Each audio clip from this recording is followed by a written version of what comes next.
We've spent the entirety of the government shutdown watching Mike Johnson flail in trying to desperately regain control of the narrative, but this latest claim by Mike Johnson really does take the cake. So many hardworking people around this country is very real, and it gets worse with each passing day. Here's some of the stats. Last week, 1.4 million federal workers missed a full paycheck. Now, you know, many of them are furloughed, and many more are deemed essential workers, those who are essential, for example, to keep the country safe. TSA agents we've discussed, and air traffic controllers and border patrol, and of course our troops. But so many of them now are going without pay. The families of military service members and the air traffic controllers and so many of these others are now at very real risk of missing the paycheck at the end of this month. The Trump administration has done everything possible to bend over backwards to try to find sources of funding within the federal government to be able to cover the bases, but it is getting more and more challenging with each day. Now, every Republican in Congress wants to stop this madness desperately. And we have voted many times, over a dozen times, collectively 13 times, to reopen the government, to keep it open and reopen it once the Democrats closed it. But here's the very simple and important fact that no one should forget. We have no ability. Republicans do not have the ability to do this on our own. It's a simple math problem. We need Democrats to help. You need 60 votes in the Senate. We only have 53 Republicans. The Democrats are the ones voting repeatedly to shut down the government. But they're not opening it back up. They spent most of their time trying to distract the American people from the very simple truth. So apparently, the Republicans suddenly aren't in control of the government. All that time spent talking about mandates and never needing to heed another Democratic voice again, and yet now, suddenly, they're just small little beans, just poor innocent little Republicans who actually have no control, no power, and are desperate for the Democrats who really pull the strings to please help those defenseless Republicans who have no say at all. Now, let's not bury the lead here. I'm going to make this very simple. If the Democrats give the Republicans the few votes they need to open the government, there is nothing other than Republicans' word to ensure that they will extend the Affordable Care Act subsidies to prevent healthcare costs for 24 million Americans from doubling, tripling, or quadrupling. The Democrats have a little bit of leverage here. So they're using that to ensure that healthcare does not become unaffordable in the United States. Pretty reasonable. Republicans like Mike Johnson are saying that all of this bad stuff is happening because the government is shut down, which is true. Paychecks are being delayed, there's other negative consequences, but remember, those poor innocent little Republicans have agency here. They could sit down with Democrats and extend the Affordable Care Act subsidies so that Americans can continue to afford their health coverage. And they could do it right now. If Mike Johnson is as concerned as he pretends to be on TV, then he should sit down with the Democrats today, right now, and figure out how to extend those subsidies to get the government back open. This way people have their health care and their paychecks. It's a win-win. In fact, if Democrats capitulate and reopen the government right now without a deal in place, then what leverage do the Democrats have? Republicans' word that they're going to be totally, definitely willing to negotiate a deal? The people who've spent the last decade trying to destroy the ACA are suddenly going to be the ones to voluntarily fix it when the Democrats have zero leverage? Come on now.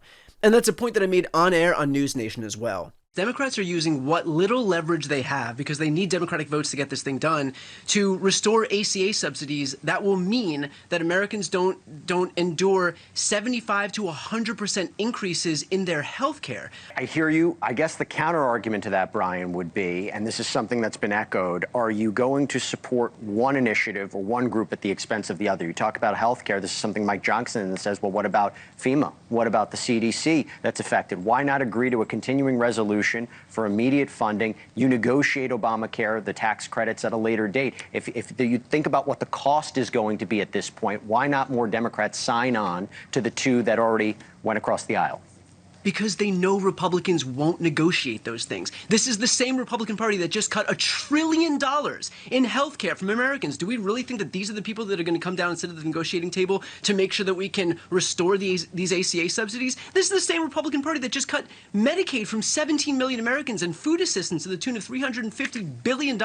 Those are the people that we're going to trust when they say, don't worry, just sign on to this continuing resolution and we'll definitely get onto the negotiating table to make sure that Americans get health care. These people people have shown you who they are. At this point, we have to believe them. Trusting the Republicans to fund the ACA after they have spent the last 15 years trying to undo the ACA is like trusting Donald Trump to release the Epstein files when he's literally in the Epstein files.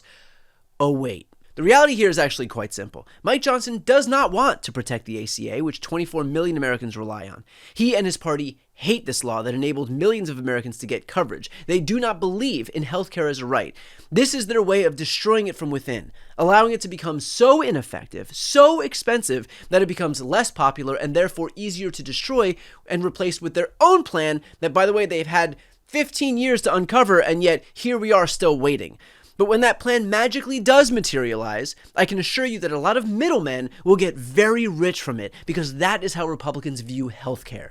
But he knows that if he relents here and extends those subsidies, he will undermine that plan. And so instead, he pretends that he and his party are the victims at the hands of the big bad Democrats, and that all those Democrats need to do is hand over what little leverage they have and then just totally trust the GOP when the Republicans say that they'll work with the Democrats on healthcare. What could possibly go wrong when trusting the party that just stripped $1 trillion from healthcare in the last budget bill to do the right thing on the American people when it comes to their coverage?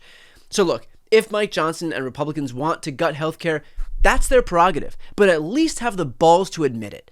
At least have the balls to own your own position. Don't pretend that you're helpless here. The Democrats are asking for one thing, something that, by the way, helps Republicans and are supported by the vast majority of Republican voters. According to the Kaiser Family Foundation polling, Americans want Congress to extend the expiring ACA credits by a staggering 78% to 22% margin. Nearly 8 in 10 Americans side with the Democrats on this issue. Mike Johnson can fix this in one day if he wanted to, but he doesn't want to, and that is the point.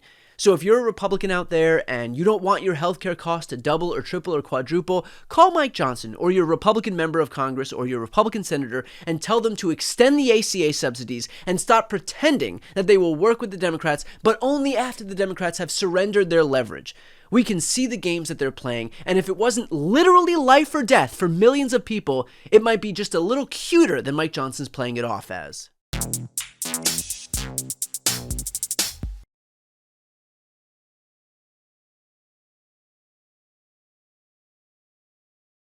Before you go, if you enjoyed this content and you want to see more and support independent media, please subscribe to this channel. The subscribe button will be right here on the screen.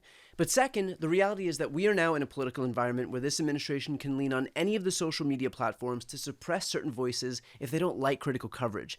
That means my longevity here is in the hands of a few tech billionaires who are already making it clear that they are willing to cater to this administration. To that end, signing up for my newsletter is a way for me to reach you directly if that ever becomes necessary. I'll put the link right here on the screen as well, so please sign up. It's free, but there's also an option to do a paid subscription if you'd like to support me and my team. I really appreciate it. Thanks so much for watching.